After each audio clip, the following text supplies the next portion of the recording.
Every Nigerian wants a better and inclusive country. But how do we achieve this without violence when we go to the polls to elect new leaders on Saturday that will pilot the affairs of this nation for the next 4 years? And that's a question begging for answer. Now, we have members of political parties joining us in this conversation. Joining me in the studio to talk about this is a PDP chieftain, Dr. Pierce Adetokunbo. Joining us via Zoom, we have a member of the Accord Party, Kenneth Okolubo. He's the House of Reps candidate for Accord Undokwa Akwani Delta State. We also have the NNPP spokesperson, Gladiators Johnson. He also joins me in the studio. And an APC chieftain, Cletus Obum. He joins us via Zoom as well. Good to have all of you join us. This is a well-rounded conversation on all of the happenings before the election. So let me begin with the APC chieftain, Mr. Cletus Obum. Now, it's 7 days to the election. We've seen what's going on in the country at the moment. What's your thoughts on the current political and economic climate as it is today, even with the protest across the country?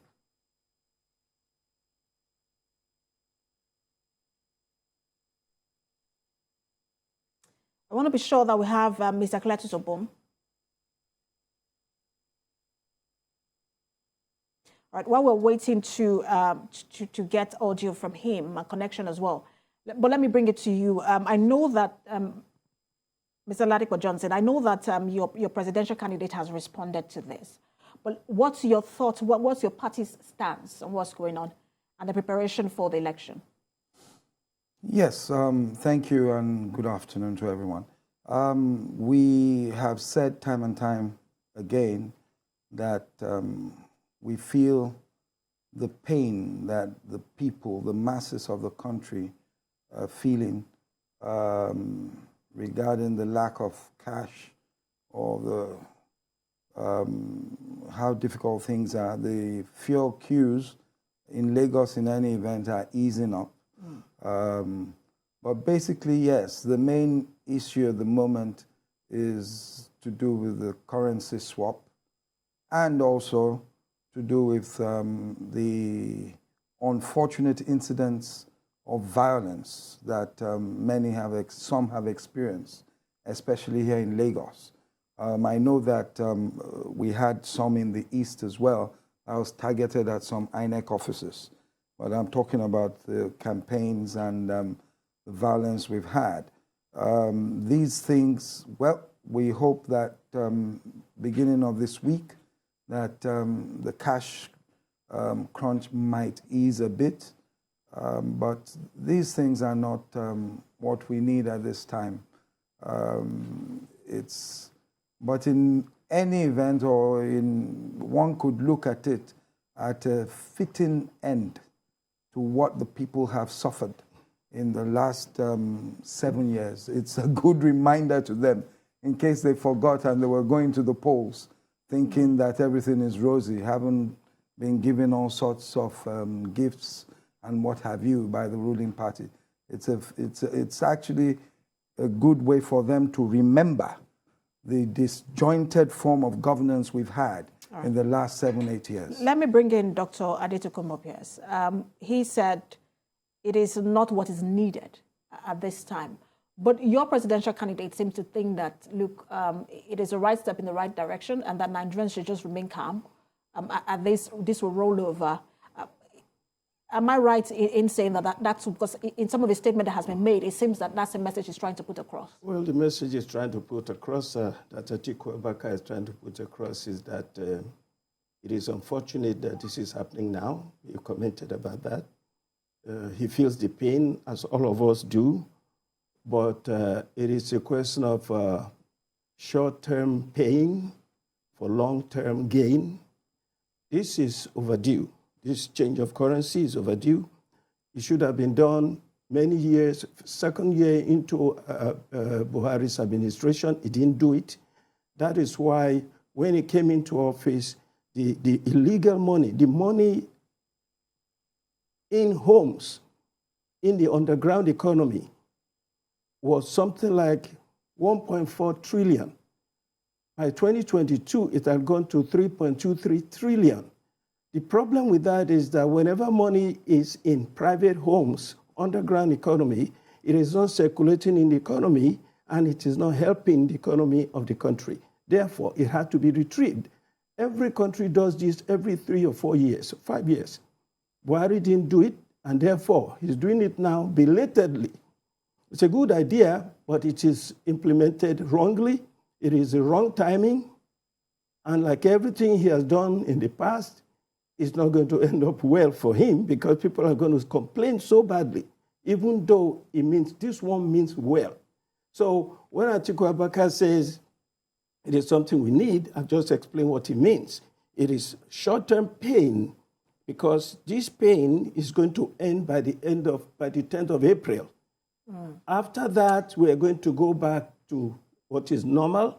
They're going to rectify this situation and get it right. In the meantime, it will improve the economy. It will undermine the underground economy. The third tier, the black market rate for foreign exchange will no longer be there. And so our economy will strengthen after this. All right, so let me bring in Mr. Akolubo. I'm sure you've listened to the NNPC spokesman, Ladipo Johnson, and Dr. Pierce here talking about the different sides of this policy. For Dr. Pierce, he believes, or the PDP believes that, look, it is the right decision, it may be poorly implemented, but it is a short time pain, and so everyone should bear it. But let me also get your thought on this. The thing about it is that I listened to what they said.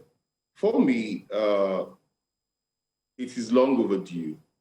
Why they decided that they were going to do it at a time like this when it's getting close to the elections is the fact that people do not want them to use money to buy votes. But it could have been implemented late last year. The pain wouldn't have been felt this much. Now, if you say 2.7 trillion has not been in circulation and only 500 billion has been in the banking system, what could have been done was that it could have taken at least 4 to 5 months to retrieve this 2.7 trillion. Now, even if you don't retrieve the whole 2.7 trillion, what happens is that some people might be too scared to bring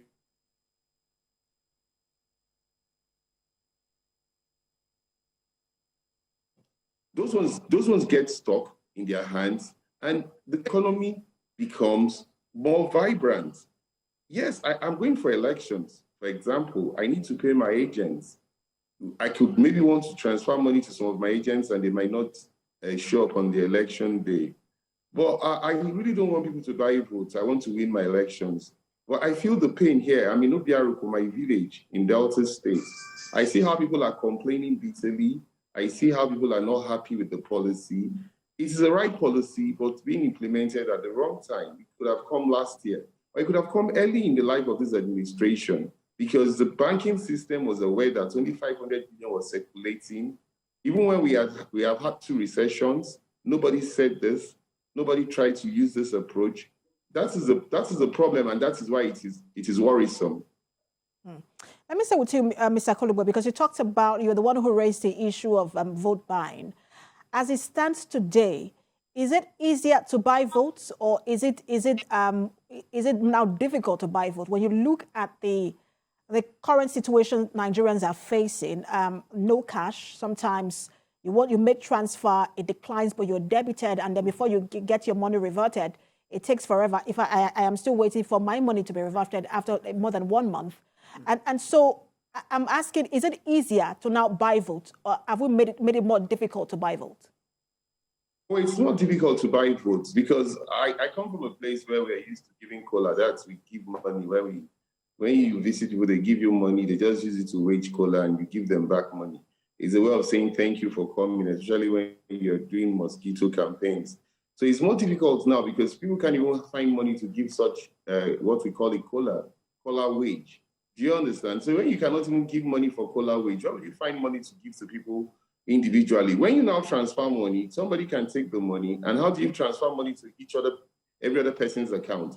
Yes, the policy makes it very difficult for you to buy votes. And for some places, you can buy votes where you are popular because you're going to give them the money and you're going to tell them to vote and maybe show their votes.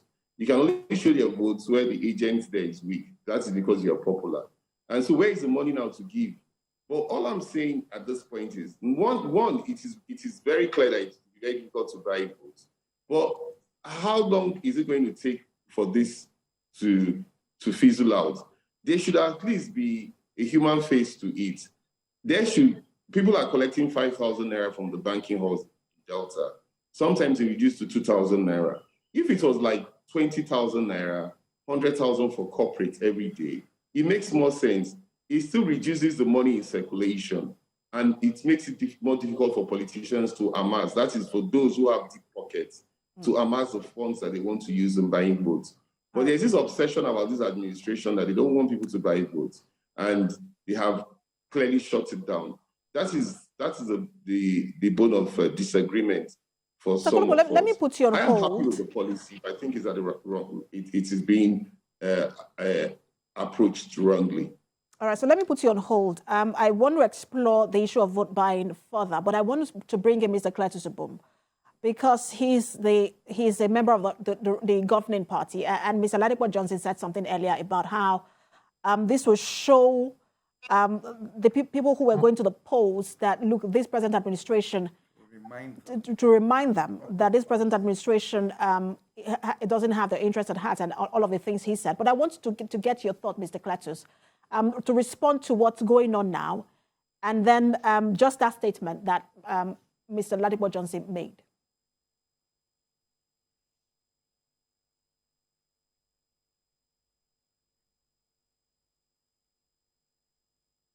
Mr. Obum, if we have you, please respond. I know that your network was shaky earlier. I'm not sure how it is now.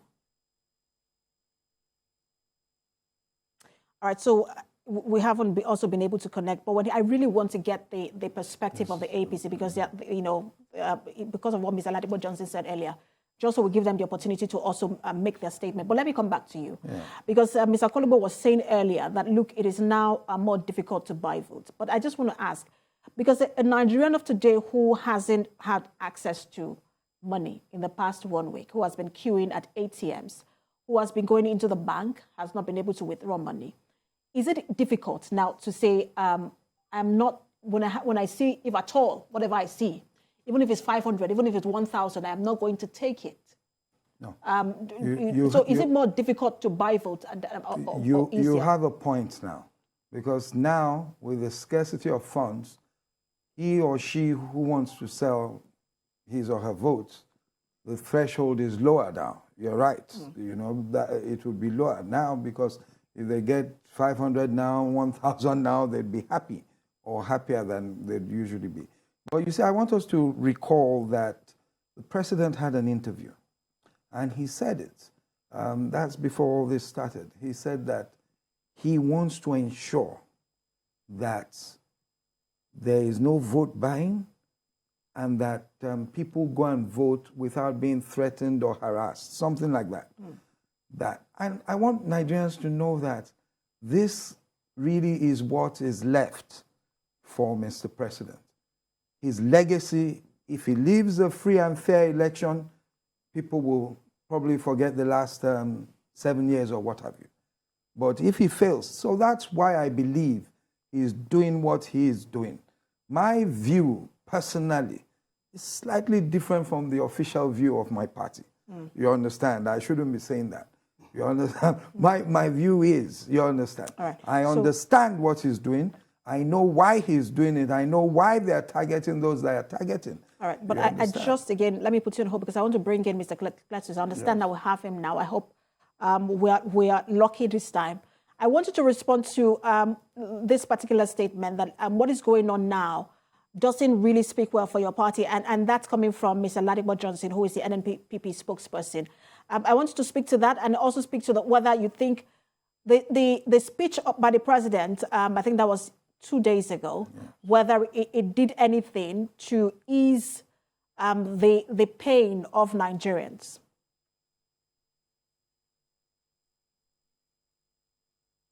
Mr. Cletus, that was for you.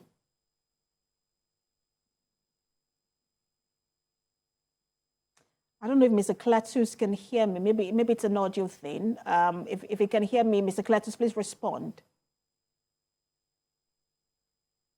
All right. I just hope that before we wrap up this conversation, we can have him.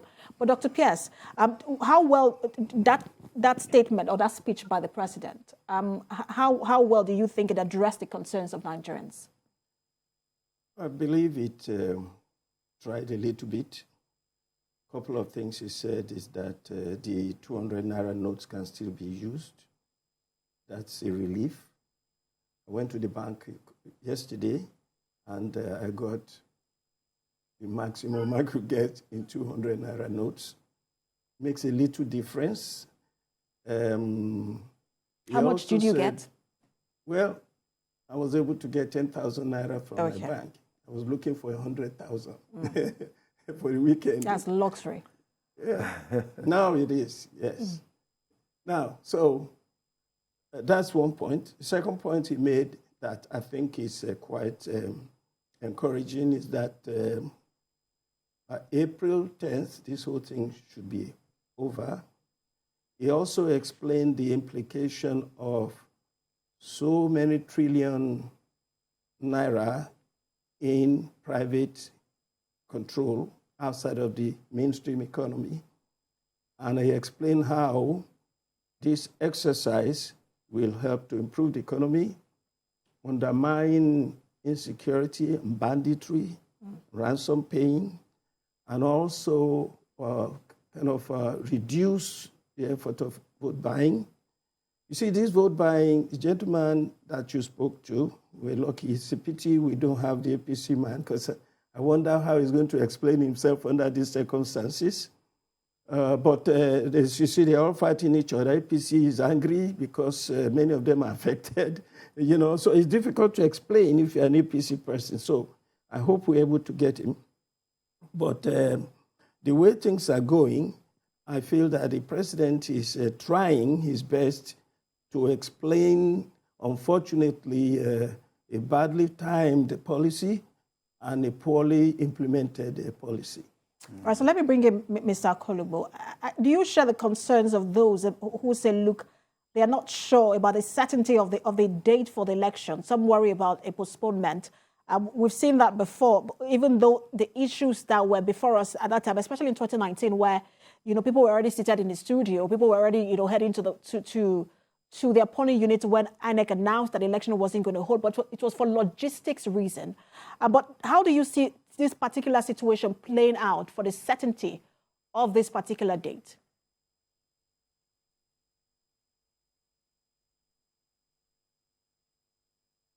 Mr. Akolubo, can you still hear me? Was that for me? Yes, it was. Was that for me? Yes. Okay, you are talking about the elections being postponed. Yes, if you share the concerns of some people that what is playing out now might affect the election date.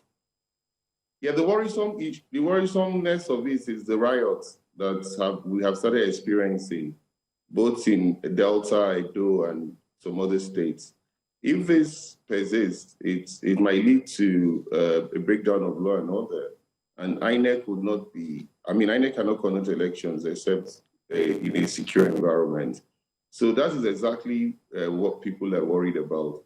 For me, I have spent months and months campaigning in a very large federal constituency of the Ndopa Nation, 30 wards and about 200 communities.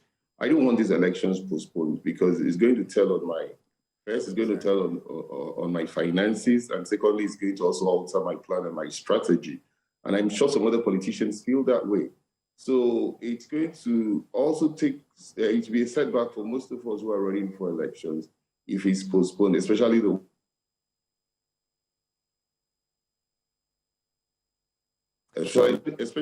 for the 25th. If that one is postponed, it would spell a disaster.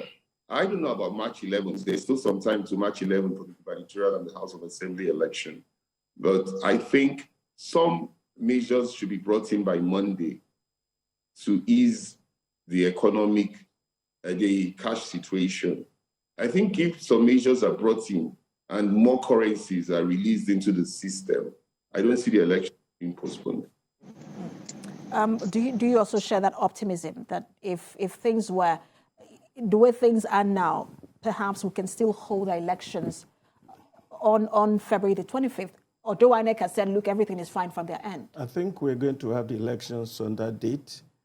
I suspect there will be lower turnout under the circumstances. Will that be because people don't have access to cash, or just because this particular situation has led to some level of apathy? The combination of all of those things. There's apathy because the whole climate, it's not conducive. There's no money for transportation. Transport system is not working well. People are not very enthusiastic. So that's the main problem. So I suspect there'll be lower turnout, but the elections we hold. There are people, by the way, who do not want the elections to hold, or rather, who want to compel the federal government to turn out cash so that they can have access to buy votes as they normally do. Let me make one point here to you and to the audience. I personally suspect that Bola Ahmed Tinubu wants everything, he's doing everything he can.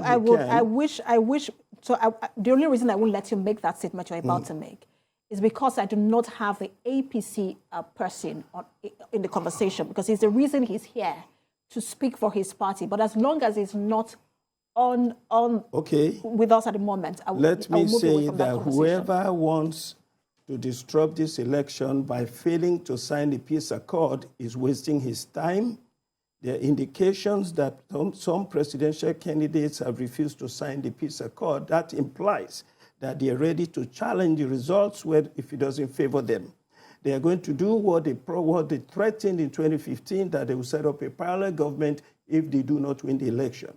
I want Nigerians to be aware of that and to be ready the way they're going to deal with these candidates who want to disrupt the election. I do not believe that Nigerians want to waste their time and their energy. What the candidate is saying, is that Labour Party candidate? Mr. Kolubo? Yes. That would be Accord Party. Accord Party candidate, what he's saying goes for everybody who is running, even those of us who are not running, who are working with candidates. It's too much time and energy and money spent on this election. By the way, this issue of vote buying, he said, the Accord candidate said, we should be able to transfer money to our agents. Agents they will receive their money because that can be done. That is not part of the vote buying. No, they're paying for a service. Logistics. Yes. Now, the vote buying is on election day when people are leaving their home to go and pay and vote. But your presidential candidates are also seen, both of your presidential candidates are also seen as money bags. But I'm going to come back there. Sure. Yes, because, Sure. He's presidential candidate. Your presidential candidate mine. as well. But let's bring in, I want to try and see if I will get Cletus, because I really need him to respond. Mr. Cletus, do we have you now? Yes, I can hear you clearly. Can you hear me now? Absolutely. Let me give you the last few minutes, because a lot has been said about your party. So I want you to, I don't know if you heard some of the things that have been said about the APC, and how this is an attempt by your party to scuttle the election, and how this particular situation is going to remind Nigerians not to vote for your party and all of that. I want you to react to some of these allegations being made. Yes, let me quickly plead that I would like to be in your studio either in Lagos or in Abuja. I'm in South Nigeria now. I've moved from Cross River to Akwa Ibom. I'll be moving to Rivers tomorrow. I'm coordinating the South Public Affairs Committee of the Presidential Campaign Council. So that is taking me around the South zone for now. So I will plead that I have an opportunity to take a response. But quickly, on the issue on ground, clearly I believe that the communication department of our party, especially at the executive level of the presidency, has grossly mismanaged the communication process. I say this with a deep sense of responsibility. The president, from what he has said, had nothing to say and had no business whatsoever making that comment and making that broadcast. It was unnecessary. First, you cannot claim that you are talking about the Supreme Court judgment and turn around to repudiate it. Two, you cannot bring this policy as if it is the last drug to give to a dying man. Nigerians could have gone through this policy January 2022 or by March 20th, 2022. Nigeria will never go down if that had happened. If the entire target is about vote buying, will you also change the other currencies like the euro? Will you change the pound? Will you also change the dollar? Can't it be used to buy votes? Or are you saying that those people are so wretched that all they had was a naira? So it doesn't, it begs the issue about the aim.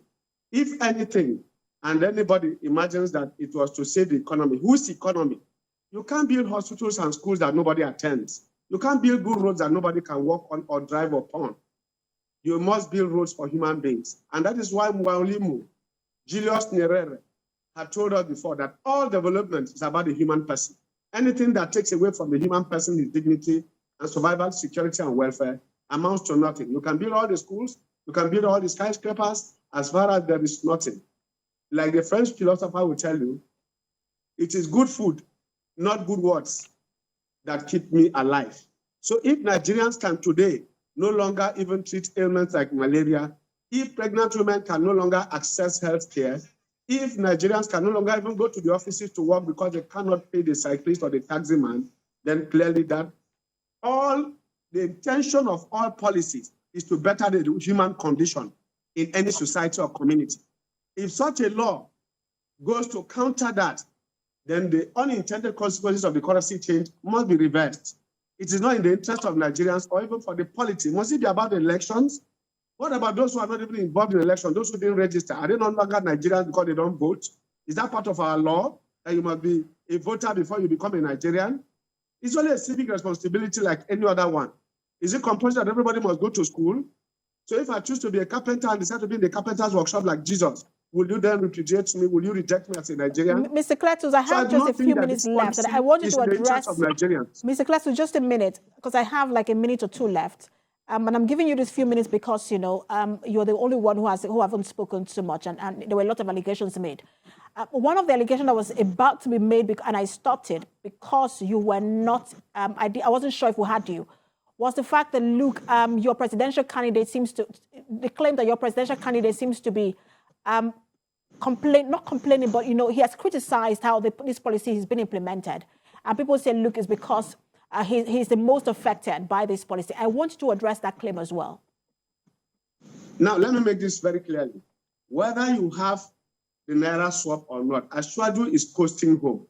Of all the candidates, he's the only one who has senatorial. I told you I'm in Akwa Ibom. Yesterday I was on the campaigns, and I told you, and I can tell you this, there are 100 senators on APC's ticket.